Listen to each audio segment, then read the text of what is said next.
Hello गाईस, तर आज आपण बनवूया पुरणपोळी. तर आपण आता घेऊया पुरण बनवण्यासाठी चण्याची डाळ. तर आपण आता कुकर मध्ये टाकूया चण्याची डाळ. पण आता टाकूया पाणी.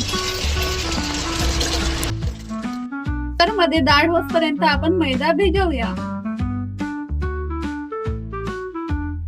तर आपण याच्यामध्ये थोडी हळद टाकूया. आपण थोडा तेल टाकूया. तर मैद्याला भिजवूया.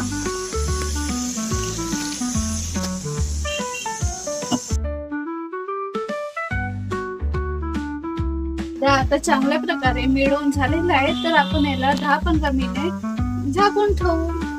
आता चण्याची डाळ शिजून गेलेली आहे.